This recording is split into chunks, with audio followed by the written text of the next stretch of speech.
povo aqui na paróquia. Ô povo, estenda a mão para receber a Eucaristia. Não vai não toma a hóstia da mão do ministro, não, porque não é para você tomar de assalto o corpo de Cristo, é para você receber. Sacramento é graça, e graça a gente recebe, a gente não toma, né? A gente não avança para pegar na força, a gente recebe. Então, o gesto, né, que simboliza recepção, né, receber algo, é como um mendigo que estende a mão. Então, é assim que a gente deve receber a comunhão. E ali, quando eu recebo um sacramento, eu tenho a certeza de que eu recebi a graça, né? Tenho a certeza de que eu recebi a graça. Na minha oração pessoal, eu não tenho essa certeza. Vai depender de um monte de coisa, né? Depende da minha fé, né? Por exemplo, eu posso rezar no meu quarto, né? Nosso Senhor disse, quando orares, entra no teu quarto, fecha a porta. Claro que eu posso, todos nós podemos. Mas, né, Jesus disse, onde 2 ou 3 estão reunidos em meu nome, eu estou aí no meio deles. Então eu posso rezar a Cristo, se eu tiver com fé, se eu tiver na consciência de que ele está ali, ele está ali. Mas se eu for diante do sacrário rezar, é claro que a minha oração tem mais força. Por quê? Porque ali tem uma presença sacramental de Cristo. Não é uma presença só espiritual, como é lá no meu quarto. Ali ele está presente não só em espírito, no sacrário ele está presente com o corpo dele ressuscitado. É outro nível de presença. É o mesmo Cristo, mas claro que diante do sacrário ele está presente de forma muito mais intensa, né? É uma presença diferenciada, claro, né? Não dá nem para comparar, portanto. Bom, vamos lá. O que causa a graça sacramental? O que causa, o que provoca a graça sacramental? Santo Tomás de Aquino, né? Santo Tomás de Aquino nos diz isso aqui, muito importante. A graça tem uma causa instrumental, como instrumento unido e como instrumento inseparado. Aí nós podemos usar essa comparação da mão segurando a caneta. Então vamos dizer que essa mão aí vai usar a caneta para escrever a graça na nossa alma, né? O que é a caneta? Então vamos supor que é o sacramento da penitência. Você vai diante do sacerdote, você vai se confessar. O que é a caneta? Né? Deus vai escrever, eu te absolvo dos seus pecados, na sua alma, né? Vai te libertar do pecado. Essa caneta aí representa o sacramento. E essa mão que segura a caneta é a encarnação do Verbo, é a humanidade de Cristo. Já que Cristo se fez homem, então a humanidade dele é um instrumento pelo qual Deus causa a graça na nossa alma. Ele quis que fosse assim. Ah, mas não era mais fácil se Deus falasse assim, faça-se o perdão, como ele fez no dia da criação?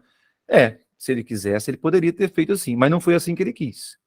Ele quis que fosse por meio da igreja, da comunidade. Veja o que ele disse lá em João capítulo 20. Ele disse aos apóstolos, recebam o Espírito Santo. A quem vocês perdoarem os pecados, eles serão perdoados. Então, Cristo quis colocar os apóstolos, que representam aí a igreja, né? Os sacerdotes, como mediadores. Se ele quisesse dar diretamente, ele poderia dar, mas ele não quis dar. Por que ele não quis dar? Porque ele quer que a gente seja igreja e não indivíduos isolados. Atenção, gente, porque hoje em dia está na moda uma espiritualidade que diz assim, Jesus sim, igreja não. Eu estou unido ao meu Cristo, eu não preciso de ir à igreja. Muita gente diz assim, ô padre, eu estou afastado da igreja, tem alguns anos que eu não vou à missa, mas de Deus eu não me afasto. Bom, eu diria o seguinte, Deus não se afasta de você, realmente. Mas se você, que é católico, que tem fé, que acredita na Eucaristia, se você não vai, você está se afastando sim, claro que está. Ora, se Jesus disse, né, isto é o meu corpo, tomai e comei, e eu não vou, eu não obedeço, Jesus disse em João 6, Quem não come a minha carne e não bebe o meu sangue, não terá a vida em si. Quem disse foi ele, não foi o Papa que inventou isso. Se Jesus disse isso, e eu digo, tudo bem, Jesus, mas eu não vou não, que eu tenho algo melhor para fazer, é claro que eu estou me afastando de Jesus. Claro, afastar-se do sacramento significa, nesse caso, afastar-se de Jesus. Claro, claro, isso para quem tem fé. Para quem não tem fé na Eucaristia, aí é outra coisa. Estou falando para nós que cremos, né? Então, a Eucaristia é um meio especialíssimo de Cristo estar presente no meio de nós, em forma de sacramento, de sinal sacramental. Então, Santo Tomás de Aquino diz que a mão que segura a caneta é a humanidade de Cristo, o Cristo encarnado.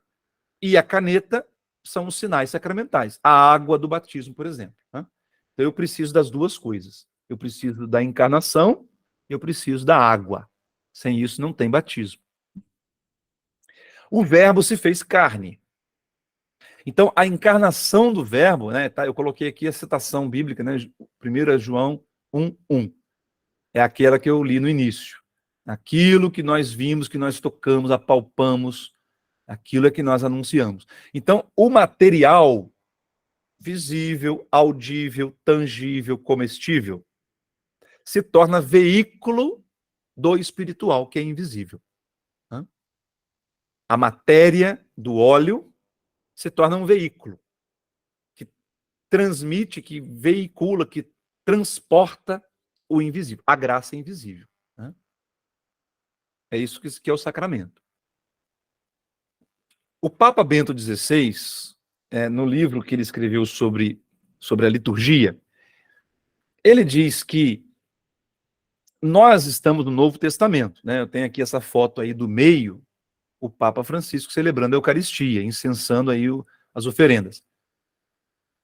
Existe a realidade, que é Cristo no céu, na liturgia celeste, os anjos, né, que louvam sem cessar a Santíssima Trindade.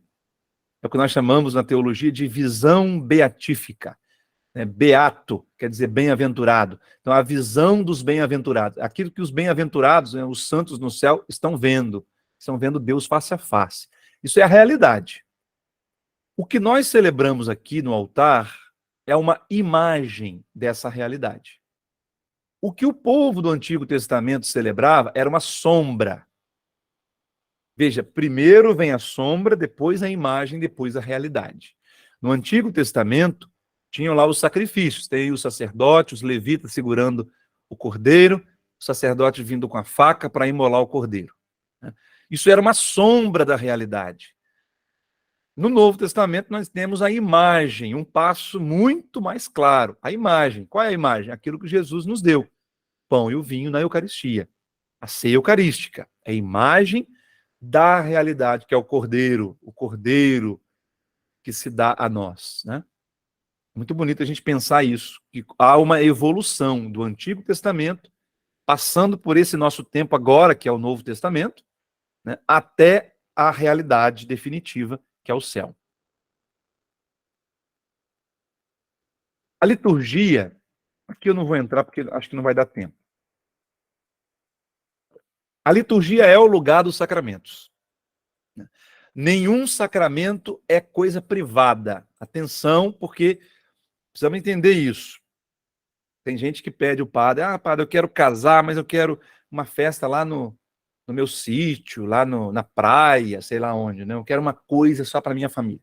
Ou então o batismo. Por que hoje não faz batismo mais só para minha família? Eu quero um batismo só para minha família. Irmãos, sacramentos são celebrações litúrgicas. Portanto, todos os sacramentos são celebrações do povo de Deus, do corpo de Cristo. Portanto, não é muito correto, não, essa história de distribuir convite de casamento. E só pode ir quem recebeu o convite. Não existe isso. Você pode distribuir o convite para a festa de casamento. Tudo bem, vai quem recebeu o convite. Mas a celebração na igreja é a celebração do povo de Deus. Qualquer pessoa pode e deve, da comunidade pode e deve ir lá participar daquela celebração. Né? Porque toda celebração é a igreja celebrando.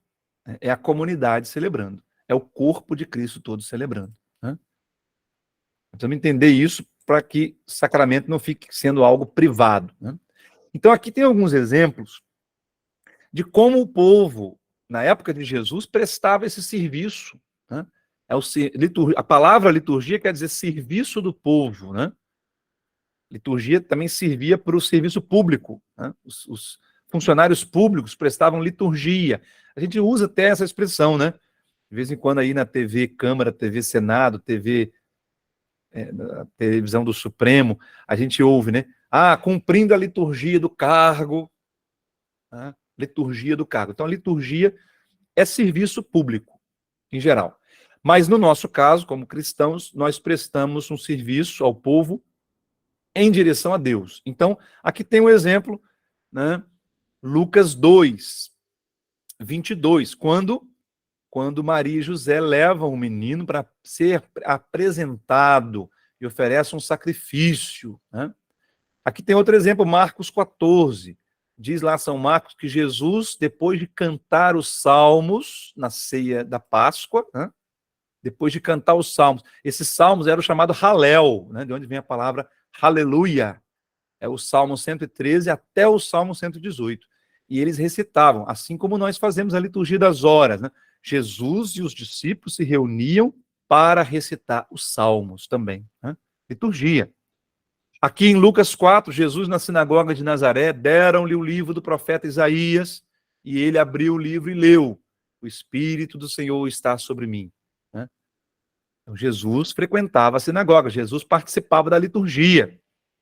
Aqui, Atos 13, quando os apóstolos, né, estavam sendo enviados em missão, né, depois de celebrarem a liturgia e jejuarem, né, fizeram um sorteio, tal, enviaram Paulo e Barnabé em missão. Então, os apóstolos celebravam a liturgia. A igreja de Cristo não é igreja de improvisação. Né? Tem gente que acha muito, eu queria que a nossa igreja fosse igual àquela denominação tal, porque lá é tudo mais espontâneo. Tudo bem, mas a liturgia do povo de Israel nunca foi nada de espontâneo.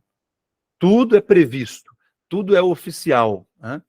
Claro, não tem que ser algo engessado, mas tem que ser algo oficial, algo que se reza ao mesmo tempo em todo lugar, e não algo improvisado, de acordo com o carisma do pregador, da moda, né? Graças a Deus nós temos a liturgia, que garante a continuidade, né? Então, os sacramentos, eles garantem a continuação das ações de Cristo. Tem um Papa São Leão Magno, né? Nos primeiros séculos, o grande teólogo da igreja, ele dizia o seguinte: tudo o que era visível no Senhor, Jesus Cristo, passou para os sacramentos. Tudo. Então, por exemplo, Jesus impunha as mãos sobre os doentes para que fossem curados. Esse gesto passou para o sacramento da unção dos enfermos. Jesus acolhia os pecadores, sentava-se para comer com os pecadores, os cobradores de impostos. Esse gesto passou para o confessionário, o sacramento da penitência. Jesus continua realizando isso por meio da igreja, ao celebrar o sacramento. Tudo que era visível em Cristo continua visível nos sacramentos. Bonito isso, né? Então, os sacramentos são a continuação da obra de Cristo, do ministério de Cristo. Ele mesmo disse: fazei isto em memória de mim, quando ele passou o pão e passou o cálice. Né? Então, os sacramentos, a liturgia da igreja, ela garante uma estabilidade, porque as coisas de Deus são eternas, não mudam. A carta aos Hebreus diz: Jesus Cristo é o mesmo, ontem, hoje e sempre. Por isso a liturgia dos sacramentos não pode ser cada dia uma coisa diferente, não pode seguir o modismo do momento, né? Ou a vontade da comunidade local. Nós não podemos mudar o batismo, certo? Agora, não sei se vocês viram recentemente, o Vaticano lançou uma nota dizendo que tem um padre missionário na Bahia, que está lá como missionário, ele é estrangeiro. Ele está lá como missionário há 20 anos. E o Papa agora decretou que todos os que foram batizados pelo padre fulano devem procurar a paróquia para serem batizados de novo, porque o batismo dele não era válido. Por que não era válido? Porque o padre resolveu fazer um batismo diferente, criativo. Em vez dele dizer, eu te batizo em nome do Pai e do Filho e do Espírito Santo, ele dizia assim, fulano, nós te batizamos em nome do Pai, do Filho e do Espírito Santo. Como se quem batizasse fosse a comunidade. E está errado. Os sacramentos não vêm da comunidade. Quem criou os sacramentos não foi a comunidade, foi a Santíssima Trindade. É Cristo que diz, eu te batizo. O sacerdote empresta a voz dele para dizer, o diácono ou o ministro do batismo leigo, ele empresta a voz para dizer, eu te batizo. Mas quem é que diz isso? Não é a comunidade, é Cristo. Né? Por isso nós não podemos inventar sacramentos e nem tirar os sacramentos. Eu já vi gente falando assim, seria mais fácil se acabasse com o sacramento do matrimônio, porque dá tanto problema. Não, tanta gente não deu certo, separou, casou de novo, e aí não pode comungar, tem tudo isso. Não é melhor acabar com esse sacramento? Nós não podemos mudar isso. Né? Ou então, vamos criar um outro sacramento? Aqui na minha paróquia, poucos dias aí, tinha um grupo de oração aí querendo criar um sacramento. Né? Pediram para o padre, abençoe esse óleo aqui, porque nós vamos usar lá no grupo de oração para as pessoas passarem para libertar do capeta, do demônio. Eu falo, olha, vocês não podem inventar um sacramento novo, não. Nós temos 3 óleos que o bispo, né, abençoa e consagra na Quinta-feira Santa, na catedral. É o óleo do batismo, né, nós chamamos de catecúmenos, o óleo da crisma, né, e o óleo dos enfermos. Não existe um outro óleo. A liturgia expressa algo que é da igreja inteira, em todo o mundo. Ninguém pode inventar coisa nova e nem tirar. Por isso tem que seguir a liturgia. Claro, tem adaptações para cada realidade. A gente pode adaptar alguma coisa, mas mudar a essência do sacramento não pode. Né? Não pode, por exemplo, alguém dizer assim, não, aqui na nossa realidade a gente come mandioca, então em vez de distribuir o pão, vamos consagrar a mandioca. Não existe isso, não é válido. Né? A Eucaristia tem que ser pão sem fermento e vinho com uma gota d'água. É assim que Jesus estabeleceu, é assim que a gente tem que fazer. Não é porque é rígido, não. É porque Jesus instituiu. Se a gente começa a inventar, aí o sacramento passa a ser invenção nossa. Então, a liturgia expressa isso. Jesus Cristo é o mesmo ontem, hoje e sempre. A igreja vai atualizando a forma de celebrar. Por exemplo, agora nós vamos receber a 3ª edição do Missal de Paulo VI, o Missal da Reforma, que o Concílio Vaticano II pediu. A essência é a mesma do Missal de 1970, é a mesma do Missal do século XVI, é a mesma da ceia que Jesus celebrou com os apóstolos. É a mesma essência. Vai mudando algumas coisas, e a igreja é que vai discernir o que precisa mudar. Né?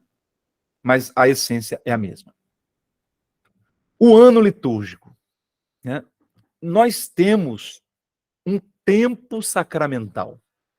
O nosso ano, né, nós chamamos de ano litúrgico, ele é sacramental. Por quê? Porque nele nós celebramos o mistério de Cristo. A encarnação é no ciclo do Natal, né? A encarnação do Verbo. Então, começando lá com o Advento, preparando para o Natal, as profecias do Antigo Testamento, da vinda do Messias. Aí nasce Nosso Senhor, Sagrada Família, Santa Mãe de Deus, Epifania. Bom, esse é o ciclo do Natal. Depois nós temos o ciclo da Páscoa, né, que começa com quarta-feira de cinzas, tem os domingos, tem as semanas da Quaresma, depois a Semana Santa, o Tríduo Pascal, os domingos da Páscoa, a Ascensão e Pentecostes. Termina aqui o ciclo da Páscoa. Né? Entre o Natal, para separar o Natal, que é a encarnação, e a Páscoa, que é a redenção, a igreja preenche esses 2 espaços com o chamado tempo comum. Né? Tempo comum. Porque nós precisamos de tempo comum. Nem tudo é festa. Se todo dia fosse festa, seria uma coisa muito aborrecida, muito chata, né?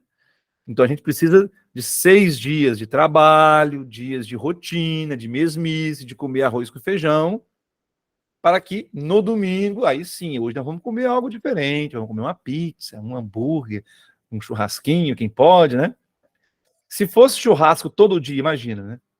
Esvazia o sentido da festa. Então, a liturgia, o nosso ano litúrgico, ele é sacramental. Ele também celebra, na maneira de percorrer o ano litúrgico com as festas, nós estamos celebrando Deus que entrou no tempo. Né? Olha aí, ó, os sacramentos, sinal visível de uma graça invisível. Deus entrou no tempo e se tornou visível. O próprio ano litúrgico mostra isso, torna isso evidente. Eu coloquei 2 palavrinhas gregas aqui, né? Cronos e kairos. Cronos a gente sabe bem, porque cronômetro, cronometrar, é o tempo do relógio, né? Cronos é o tempo do relógio. E kairos, na língua grega, kairos é o tempo da graça, é o tempo de Deus. É o tempo de Deus. Né? Nosso povo diz isso, né? O tempo de Deus não é o nosso tempo. Né? E é verdade. A Bíblia diz no Salmo, né, que um dia para Deus é como 1000 anos, e 1000 anos para Deus é como um dia. A forma de Deus viver o tempo é totalmente diferente da nossa. Na liturgia, nós somos convidados a entrar no Kairos. Né? Claro que nós estamos com os pés fincados no Cronos. E o Papa Francisco tem dito, por exemplo, né? Ministro da palavra, evita passar de 10 minutos de homilia. Né? Quem vai fazer homilia? 10 minutos tá bom. Por quê? Porque nós estamos no Cronos. Não vai fazer homilia de 1 hora, o povo vai cochilar. Né? Ou então vai levantar e vai embora. Porque nós temos compromisso, nós temos outras coisas para fazer, nós estamos com os pés fincados no Cronos. Mas com a mente e o coração no Kairos. Portanto, se é verdade que a gente não pode também abusar do tempo, por outro lado, não dá para celebrar sacramento olhando no relógio, preocupado, tomara que acabe logo, porque no sacramento nós somos transportados para um outro tempo, o tempo da graça de Deus, né? Que é expresso aqui por esse ano litúrgico. E é interessante, nessa escala que a gente vê aqui, que a celebração dos sacramentos sempre nos leva a fazer uma viagem no tempo. Né? Nós estamos aqui, no presente. Né? Esta celebração, seja batismo, eucaristia, crisma, penitência, essa celebração aqui, eu estou agora, no ano 2023. Mas o que está sendo vivido aqui nos leva ao passado, o evento salvífico. Qual é o evento salvífico? O mistério pascal de Cristo. Jesus morrendo e ressuscitando. Todos os sacramentos nos levam de volta ao passado. É como se nós pudéssemos viajar no tempo. E, ao mesmo tempo, nós vamos para o futuro, nós vamos para o reino dos céus. Então, quando nós estamos, por exemplo, numa ceia eucarística, nós estamos celebrando a missa. Né? A missa não é só um banquete que nós estamos celebrando aqui e agora. Aquela mesa é também o Calvário e o sepulcro vazio. Nós estamos lá no Calvário, no sepulcro vazio. Nós estamos vivendo aquele mistério que se torna presente. E, ao mesmo tempo, essa mesa é aquele banquete do reino dos céus que Jesus disse. Né? O banquete, a festa sem fim que é o céu. Na Eucaristia, nós temos a antecipação, a degustação antecipada desse banquete. Então, todo sacramento é uma viagem para o passado e para o futuro. Né? Por isso que eu disse que nós estamos no Kairos, e não somente presos no Cronos, quando celebramos os sacramentos. Bom, ninguém perguntou nada ainda, estou até preocupado, né? Alguém tem alguma dúvida até aqui? Deixa eu ver se tem pergunta aqui. Não, ainda não. Boa noite. Eu falo quando o silêncio é muito grande, é porque as dúvidas são maiores ainda. Pois Aí é, não sabe nem perguntar. É meu caso. pois é, pode perguntar. Se alguém quiser, pode perguntar ou falando aqui ou enviando aqui pelo chat. Ok? Tá bom. Ninguém tem pergunta, então. Vamos então para o próximo slide. Opa. Aqui.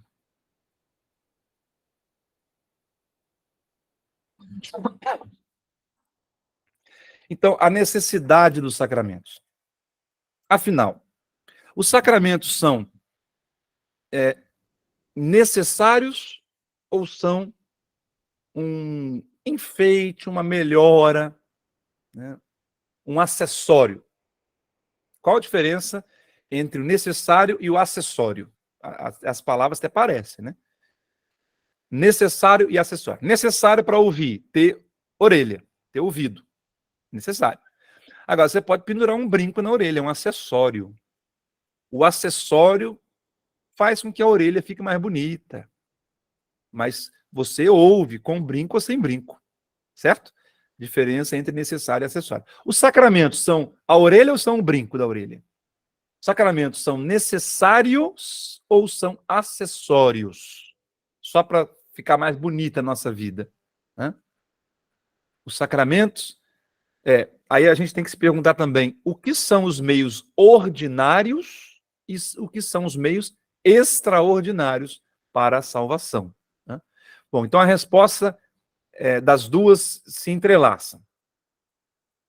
O que é necessário para a salvação? Para quem tem fé e é católico, está em comunhão com a igreja, os sacramentos são necessários para a salvação. O Catecismo da Igreja nos diz isso, né?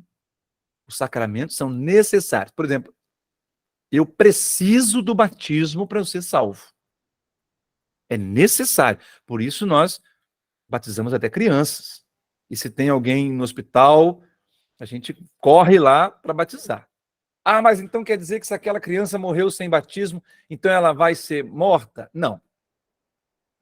O batismo é necessário como meio ordinário. Mas se eu não consigo alcançar o meio ordinário, que é o batismo, Deus tem os meios extraordinários, porque para Deus nada é impossível, né? As coisas desse mundo não podem impedir Deus de salvar alguém. Claro que não. Então vamos dizer, por exemplo, que alguém está num pecado gravíssimo. Vamos imaginar isso. Alguém está num pecado gravíssimo, matou alguém, sei lá, né? Cometeu adultério, e aí essa pessoa há muito tempo não se confessa e tal, essa pessoa teve uma parada cardíaca e agora, ou então teve um princípio de infarto, está correndo um risco seríssimo de morrer. Chama o padre correndo, porque senão, se ele não se confessar, ele vai para o inferno. Claro que deve sim chamar um padre, claro. É necessário que ele se confesse. Esse é o meio ordinário. Nós devemos fazer tudo possível para seguir os meios ordinários. Ordinários quer dizer que Deus ordenou. Ordinário vem de ordem. Deus ordenou, Deus decretou, Deus mandou que fosse feito assim. Então a gente tem que fazer assim. Agora, vamos supor que chama o padre, aí o padre vem, na hora que o padre chegou lá no hospital, não deu tempo, ele morreu. Então quer dizer que ele foi para o inferno? Não. Não necessariamente. Se não conseguimos realizar os meios ordinários, nós cremos que Deus tem os meios extraordinários. Então, nesse caso, se esse homem morreu com contrição, um arrependimento sincero, né, ele pode ter sido salvo, mesmo sem ter recebido a absolvição. Mesma coisa vale para o batismo, né? Mesma coisa vale para todos os outros sacramentos, né? Então, os sacramentos são necessários? São. Eu preciso dos sacramentos para eu ser salvo. Eu preciso da Eucaristia para eu ter comunhão com Cristo. Preciso. A Eucaristia não é um acessório. Nós precisamos entender isso. Tem gente muito católico, né, infelizmente, entende a Eucaristia como um acessório. No dia que me der vontade, eu vou à missa e comungo. O dia que eu for um batismo, a primeira comunhão de alguém, aí eu comungo. Mas não no dia a dia. E outra coisa, né? As pessoas pensam que assim, o dia que eu sentir necessidade, eu digo sempre para os meus paroquianos o seguinte, gente, a igreja é nossa mãe. E assim como acontece com a gente quando era criança, né? Eu, por exemplo, né, quando eu era criança, a minha mãe dizia assim, menino, você tem que comer legume, fruta, você não pode ficar comendo só biscoito recheado. Eu queria só comer biscoito recheado, doce, bala, né? Eu achava minha mãe muito chata. Minha mãe é muito rígida. Minha mãe, por que minha mãe não... Ela não quer a minha felicidade. Ela não deixa eu comer o que eu quero. Criança pensa assim. Depois que eu cresci, eu falo, mãe, muito obrigado, porque a senhora puxou minha orelha, a senhora me obrigou a comer legume. Né? Por quê? Porque senão eu teria, sei lá, eu seria diabético. Né? Se eu tivesse comido só o que eu queria comer, e não o que a minha mãe me mandou comer, eu não teria sido salvo nesse sentido. Então, a igreja é nossa mãe. A igreja diz que todo católico deve ir à igreja aos domingos, preceito dominical. A gente deve, podendo comungar, deve comungar todo domingo, né? Se puder comungar. Se não estiver em pecado grave, deve comungar todo domingo. A igreja está dizendo isso, é a nossa mãe. A igreja sabe. Hoje a gente pode achar assim que isso é rígido demais. A igreja, nada, isso aí está ultrapassado. Eu prefiro comer o meu churrasquinho todo domingo. Churrasquinho eu não abro mão. Mas e aí, missa? Não, missa não é obrigatório, nada.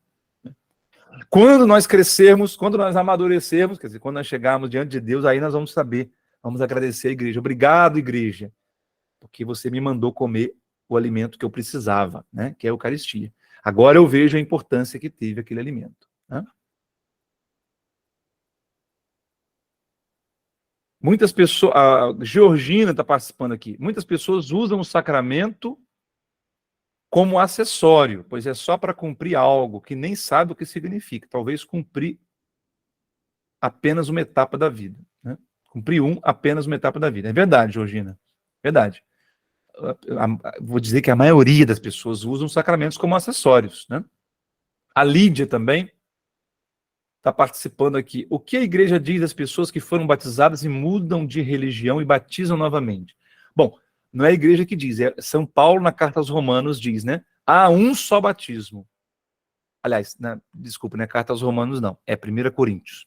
São Paulo diz, há um só batismo. Não há mais do que um batismo. Portanto, o que a igreja diz é o que São Paulo diz, é o que a Bíblia diz. Só há um batismo. Só há um batismo válido, né? Que é, seja o batismo lá na denominação, seja aqui, se foi batizado com a fórmula eu te batizo em nome do Pai, do Filho e do Espírito Santo, com a intenção de fazer exatamente isso que a igreja diz, esse batismo é válido. Né? E é só um batismo. O que a igreja diz para eles é, que pena.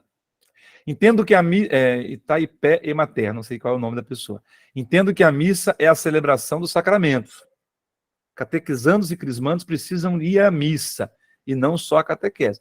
É verdade, Kátia, a Kátia que está dizendo isso, né? Ô, Kátia, a igreja está dizendo, está nos convocando hoje para transformar a catequese, né, em catecumenato, segundo a lógica do catecumenato, a forma como a igreja, desde o início, preparava as pessoas para os sacramentos. Né? E o catecumenato, ele é um estilo de catequese baseado no que a gente chama de mistagogia. Vou colocar aqui a palavra para quem quer depois.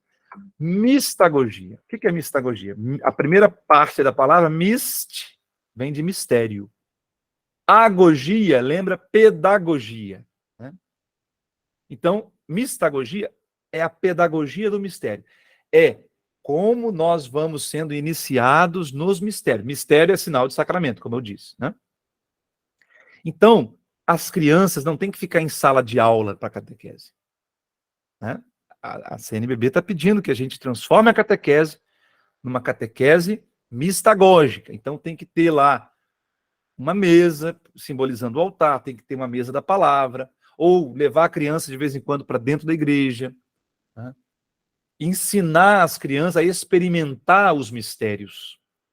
Experimentar a beleza dos vitrais, das imagens, vamos contemplar a beleza, vamos praticar o ouvir a palavra. Né? Então, a fé entra pelos 5 sentidos. Né? São Paulo, em Romanos 10, versículo 10, ele diz, a fé vem pelo ouvir. Né? Então, nós precisamos exercitar. Então, você tem toda a razão, Kátia. Temos que, não é só levar para a catequese, não, tem que ir à celebração dominical. Incentivar ao máximo que as crianças participem. É mais importante que a criança participe da celebração dominical do que do próprio encontro de catequese. O Fabiano faz a pergunta: o que o senhor acha sobre os protestantes que dizem que o batismo deve ser em pessoas que já tenham consciência do pecado? No caso maior de 12 anos, eles dizem. Então, isso foi inventado alguns anos atrás, tá? No cristianismo, nunca foi assim. Nunca foi assim. Isso é invenção de agora, né? O livro Atos dos Apóstolos diz que, por exemplo, quando Pedro visitou Cornélio, Cornélio aceitou Jesus Cristo, aceitou o evangelho, se converteu. Diz lá, ele e toda a sua família foram batizados. Naquela época, família, inevitavelmente, tinha criança. Toda família tinha criança, né? Então, toda a família foi batizada. Não diz lá, todos os adultos foram batizados, né? Então, não existe nenhum versículo do Novo Testamento dizendo que só pode batizar quem tem consciência. Aliás, se fosse para batizar quem tem consciência, e as pessoas com deficiência intelectual? Então não vão ser batizadas? Uma pessoa com síndrome de Down grave, uma pessoa com autismo grave, uma pessoa com algum outro tipo de deficiência. Ela também não tem consciência. Nós não vamos batizar então? Não vai ser filha de Deus? Então não existe isso.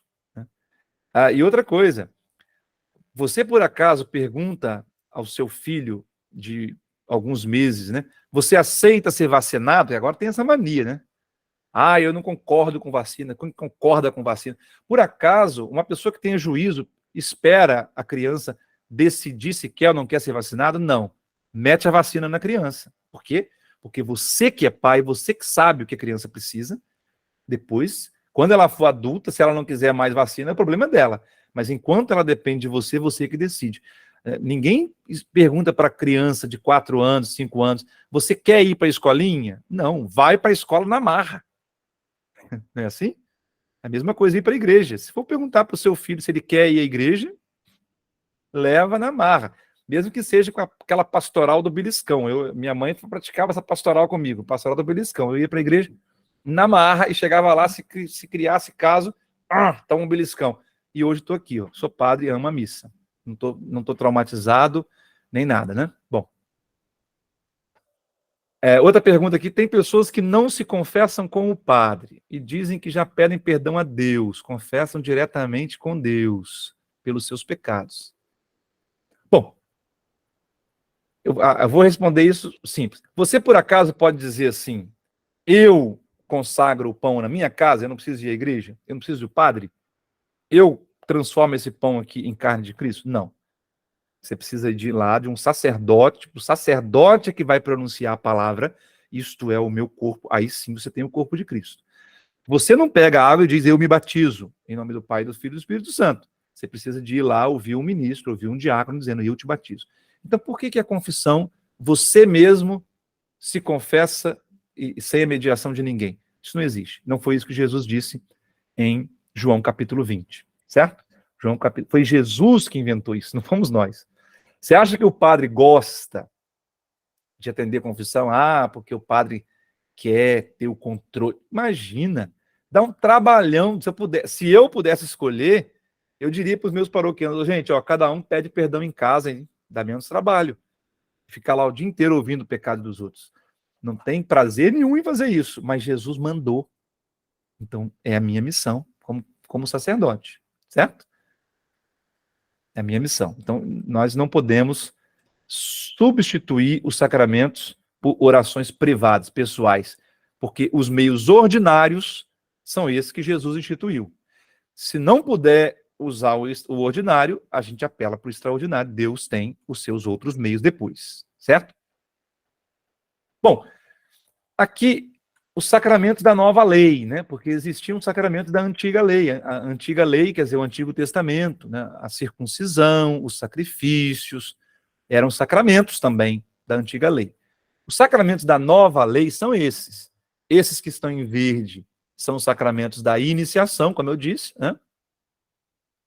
Depois, os sacramentos que estão em vermelho são os sacramentos de cura, um para curar a alma, outro para curar o corpo, né? E os dois são sacramentos de missão, como eu já disse lá na frente, né? Tá aqui só para a gente visualizar.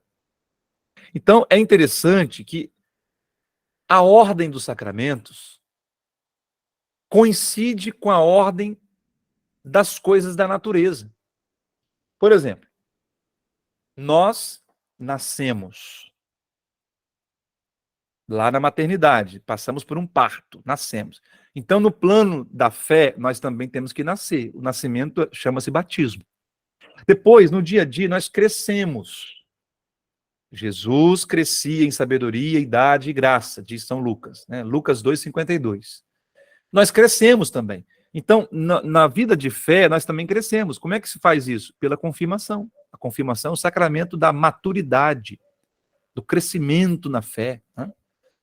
No dia a dia, eu preciso me alimentar, o corpo, né? Alimentar 3 refeições por dia é o ideal, embora tem gente que não tenha nenhum direito, né?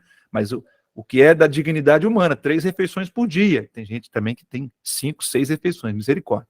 Bom, então, se eu preciso alimentar no corpo, eu também preciso alimentar espiritualmente, na fé, né? Quando eu pratico uma irregularidade como cidadão, eu recebo uma punição. Se eu passei no sinal vermelho, a Polícia Rodoviária Federal vai mandar uma multa para minha casa, né? Se eu cometi um crime, eu vou comparecer perante o juiz. E se eu for realmente culpado, eu vou para a cadeia. Então, na igreja, nós temos também a penitência. Aliás, penitenciária, o lugar para onde a gente manda os condenados, né? Na verdade, não deveriam ser condenados, é penitenciados, aqueles que estão em penitência. Penitência quer dizer conversão, mudança. Eles estão lá, teoricamente, para se converter, para mudar de vida, né? Vem daqui, vem de penitência, né? Fazer penitência. Então, tudo o que acontece na sociedade, na minha vida como cidadão, também eu tenho um sacramento. Quando eu fico doente, eu vou correndo para o hospital, eu vou para o pronto-socorro.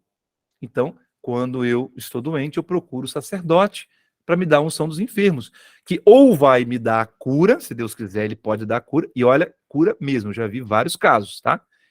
Recentemente eu vi um caso aí, de uma mulher com leucemia, veio buscar o sacramento da unção dos enfermos, e eu simplesmente fiz a unção dos enfermos, e ela foi curada. Ah, então quer dizer, vamos atrás do padre Juliano, que ele tem dom de cura? Não, não, eu vou falar a verdade para você, eu estava até, naquele dia, com uma preocupação, estava pensando em outra coisa. Não fui eu que curei. Ah, não fui eu que tive uma oração cheia de unção. Não, eu abri o livro e li o que estava lá e fiz o que a igreja mandou fazer. E a mulher ficou curada. Quer dizer que o que cura é o sacramento, não é o padre fulano que tem carisma, não é a irmã fulano, não sei quem, né? Sacramento tem poder, porque é o poder de Cristo. É a ação de Cristo continuada na igreja. O sacerdote pode até estar com sono, cochilando, o sacerdote pode até estar em pecado, né? Tem gente que pensa que esse padre está mais pecador do que eu, então não vai valer nada confessar com ele. Claro que vale. A maioria das vezes que eu atendo confissão, a pessoa que está confessando é mais santa que eu, a maioria.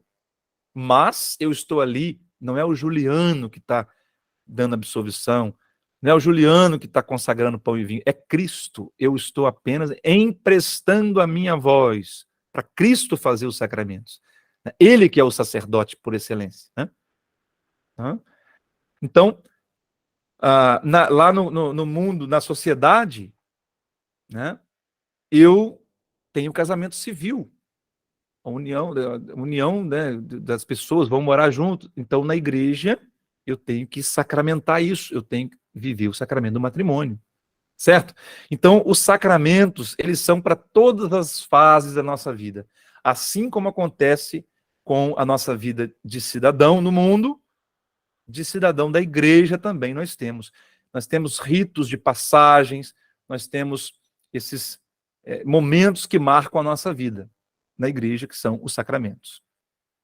Aqui eu coloquei apenas para a gente saber onde é que está fundamentado. Quem quiser anotar, né, cada sacramento, os sacramentos foram instituídos por Cristo. Sacramentais, não. Os sacramentais foram instituídos pela igreja. A igreja, em determinado tempo, ela institui um sacramental. Por exemplo, o terço. No primeiro milênio, não existia terço. Primeiro milênio da igreja, não existia terço. No segundo milênio, a igreja instituiu esse sacramental chamado rosário, o terço, né? E pode ser que um dia a igreja veja que aquele sacramental não tem mais finalidade, acaba com aquele, cria outro. A igreja tem autoridade para criar sacramentais. E sacramentais são passageiros, são momentâneos. E já os sacramentos, não. Os sacramentos não é a igreja que cria, que institui, é Cristo. E por ser Cristo, eles são para sempre. A igreja não pode mudar. A igreja guarda o depósito da fé, né? Como diz São Paulo. Guarda o depósito, mas a igreja não pode alterar, né?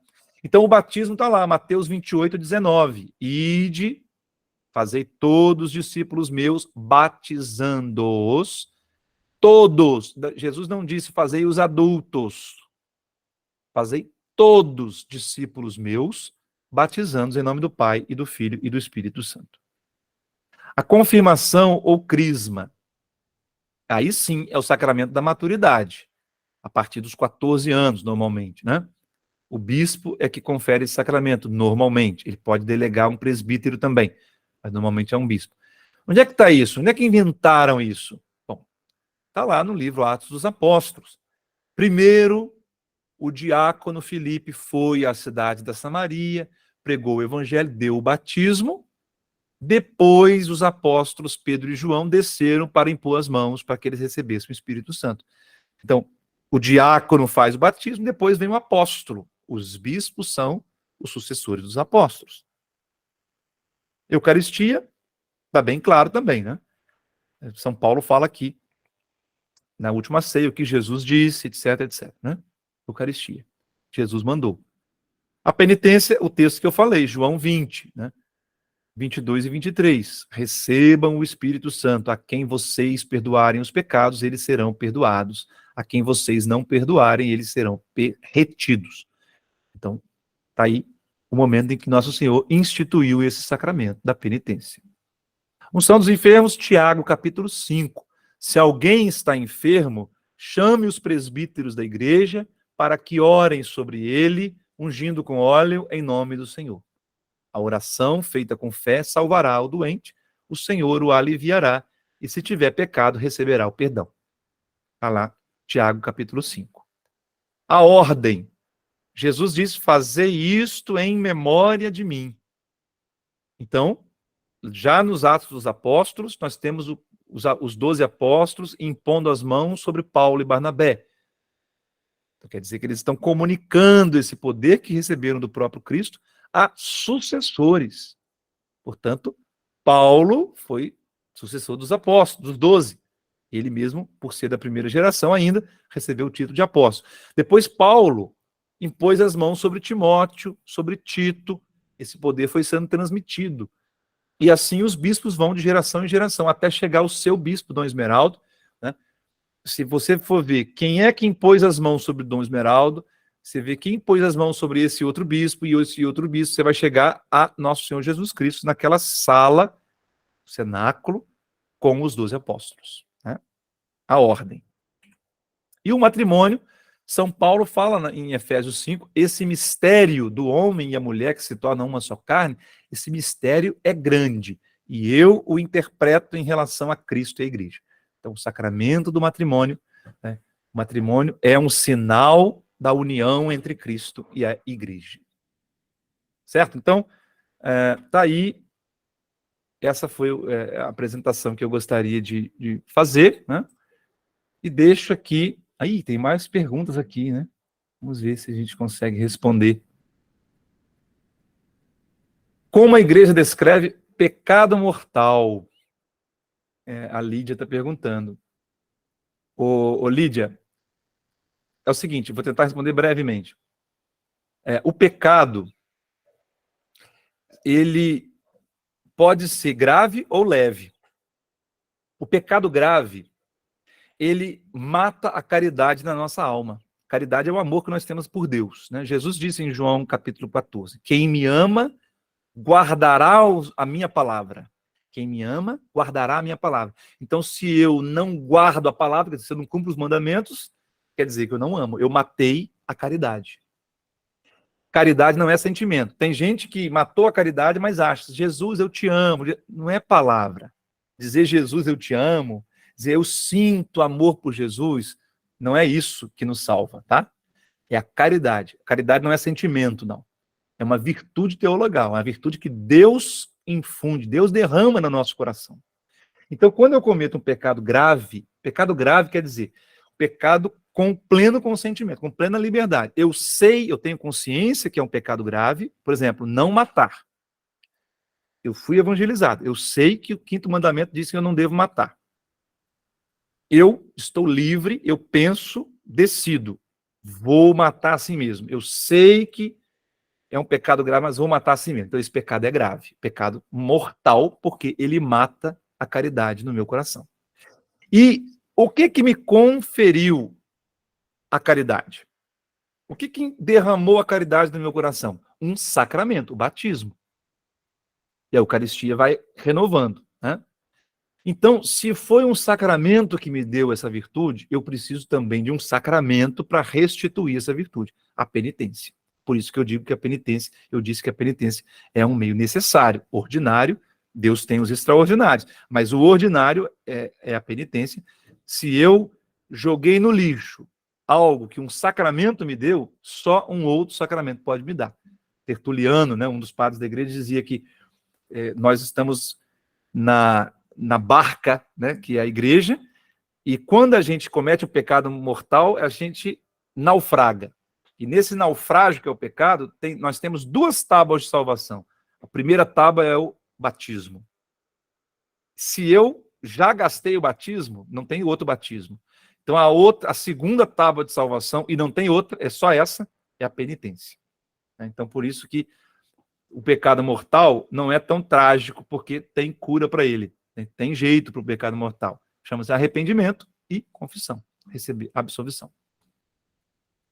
Obrigado, Frei Felipe, pela oportunidade e estou sempre à disposição. Eu vou deixar aqui meu e-mail também.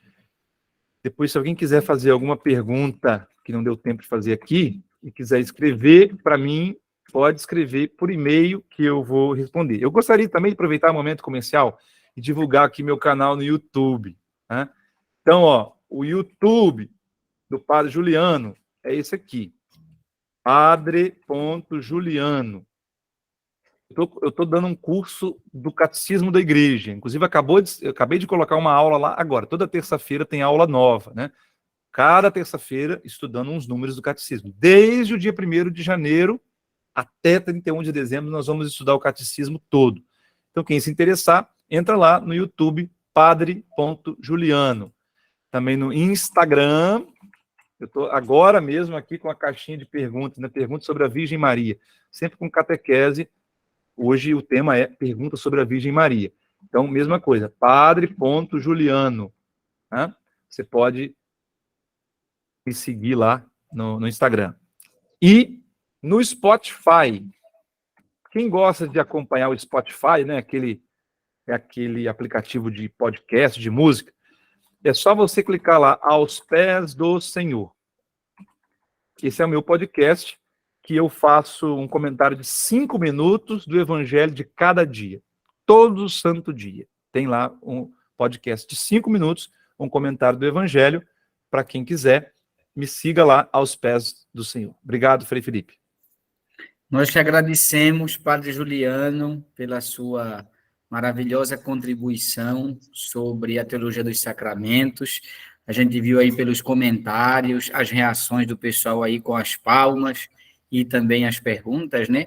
De fato, os sacramentos, como estão muito próximos da nossa realidade pastoral e da vida das nossas comunidades, né?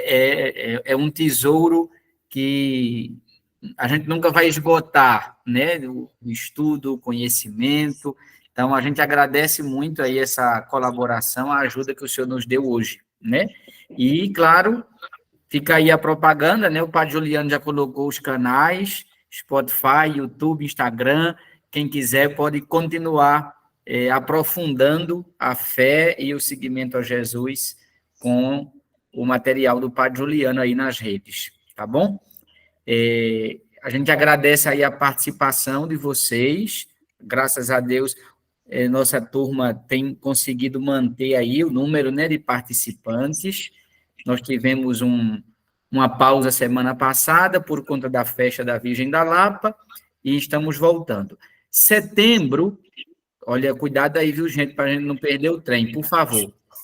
Em setembro, como vocês sabem, o nosso encontro é presencial, no fim de semana, 16 e 17, lá no Centro Diocesano, em Araçuaí. Depois nós vamos colocar as orientações, né, inclusive para confirmar a presença, para organizar a hospedagem, alimentação, tudo certinho, tá bom? Mas em setembro, seguindo lá o nosso projeto, o encontro é presencial. E estarão conosco os professores da PUC Minas, do Teologia Viva, e a gente volta para o eixo da Sagrada Escritura, desta vez com o Primeiro Testamento, tá bom? Antes da gente se despedir, me parece que o Jaelson levantou a mão, acho que tem uma pergunta, Jaelson.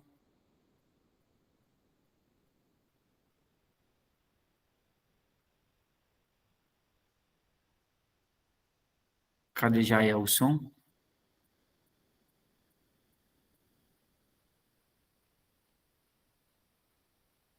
Bom, deve ter sido engano, então. Então, meus amados e minhas amadas, por hoje, muito obrigado. Padre Juliano, para a gente terminar, o senhor poderia, por favor, nos dar a bênção? Sim, hoje é memória de Nossa Senhora Rainha, né? Então vamos saudar nossa Rainha do céu, né? Mãe do nosso Rei Cristo Jesus. Salve, Rainha, Mãe de misericórdia, vida, doçura e esperança nossa, salve. A vós bradamos, degredados filhos de Eva, a vós suspiramos, gemendo e chorando neste vale de lágrimas. Eia, pois, advogada nossa, estes vossos olhos misericordiosos a nós volvei. Depois desse desterro, mostrai-nos Jesus, bendito fruto do vosso ventre.